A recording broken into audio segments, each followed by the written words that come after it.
And my colleague Vuyo Mvoko is standing by outside St. George's Cathedral, where that official state funeral Category 1 will be held tomorrow. Over to you, Vuyo.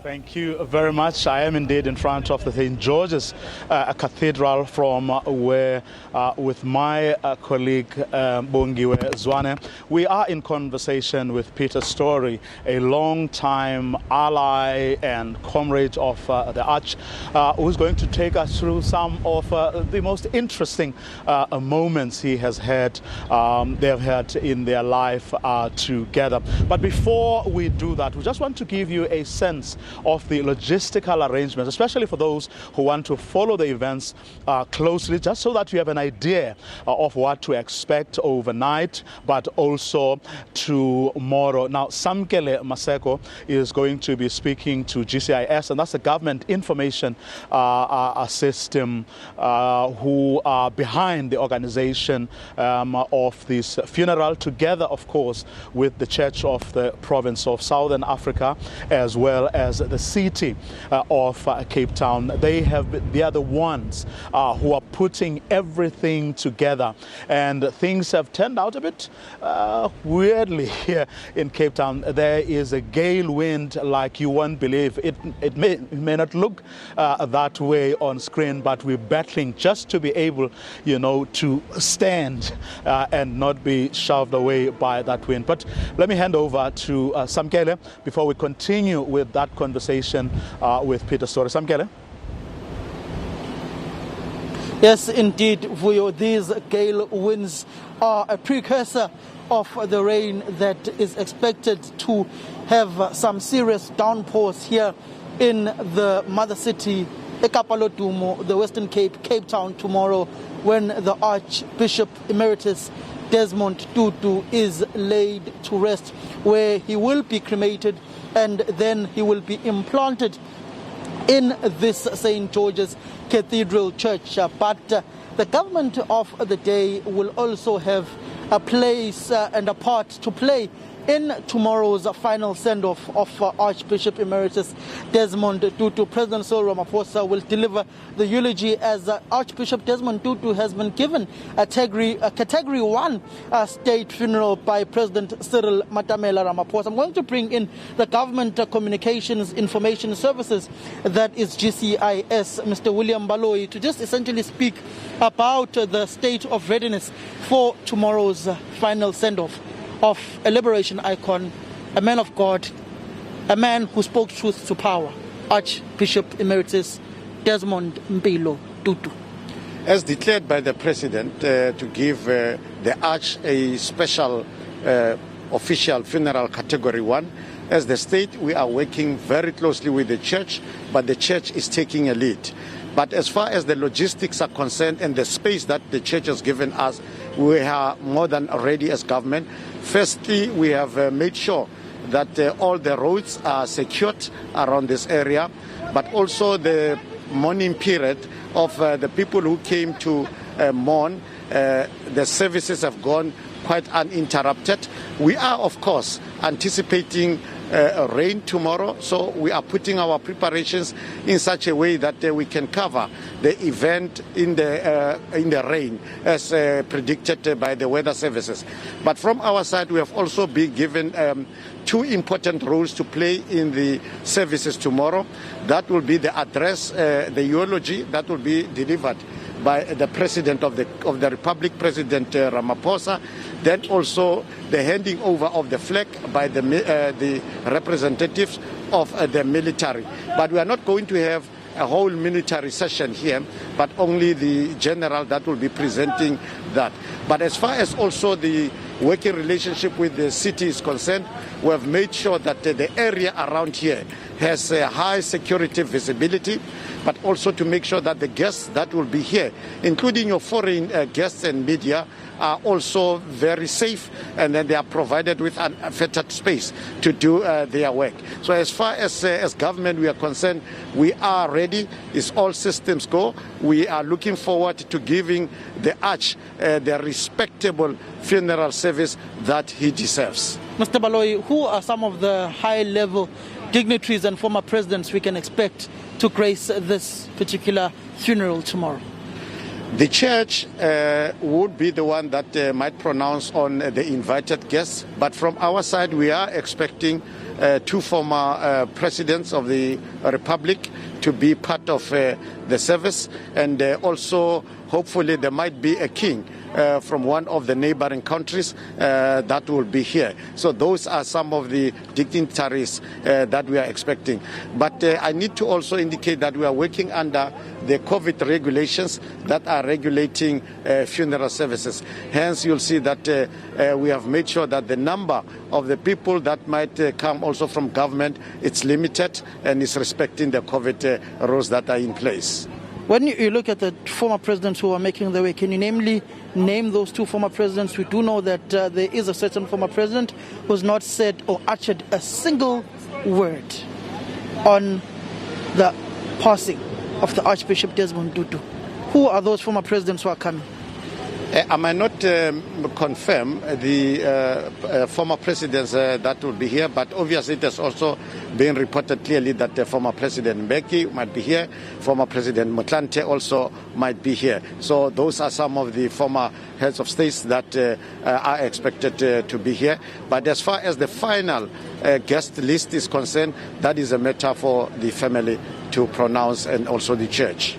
Thank you very much, Mr. William Mbalwe from the Government Communications Information Services. Well, Vuyo, former President Thabo Mbeki and his foundation, the Thabo Mbeki Foundation, they issued out a statement on the Archbishop Desmond Tutu's passing.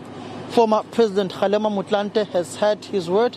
Former Deputy President Phumzile Mlambo Ngcuka and former Director of Women in the United Nations. She has also been very close and working closely with the family. She's in the mother city here in Cape Town, assisting and mourning with Mama Leah. But the predecessor of the incumbent president has not said a word. Back to you, Vuyo. All right, that's Samgele Masego there, Vuyo, talking about something that a lot of people have been talking about, that former President Jacob Zuma has not said anything when it comes to, in a form of a statement or since the passing of the Arch. But Vuyo, one of the conversations that we continue to have tonight is with, Reverend Peter Story, who was talking to us about some of the moments that, he shared with the Arch, walking 46 years, in friendship.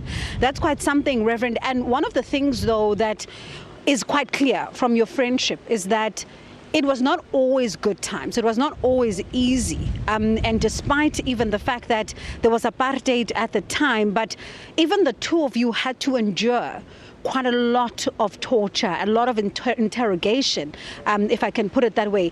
And we think back to the Elof Commission, when the South African Council of Churches really found itself under fire.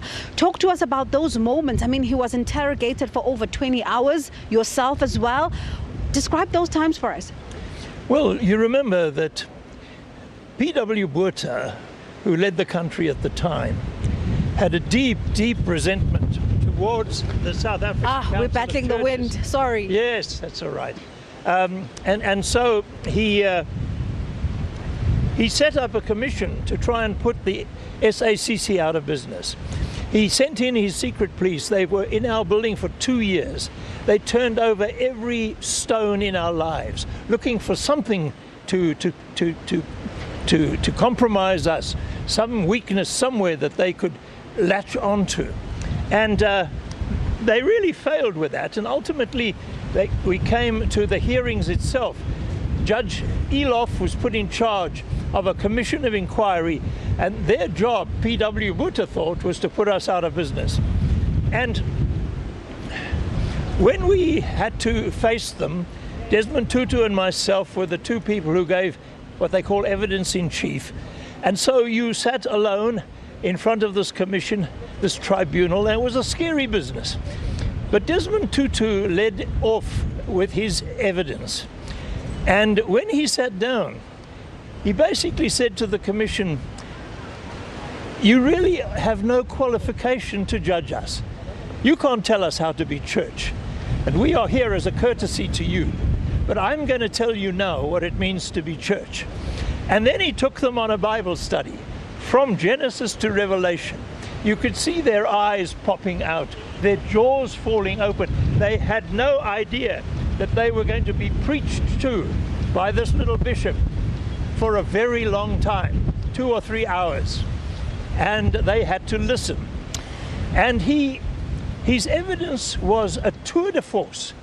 It was a picture of God's dream for the world, and the fact that the church exists in this world to try and see God's dream of justice and compassion actualized. And that when the state starts talking about the church interfering in politics, it's the state messing with God's children. It's not the church messing with the state. And would like to apologize to the viewers, Vuyo, for this wind. It's really beyond our control. And if one had bricks, I would put them in my pockets right now. It is bad. It is really bad.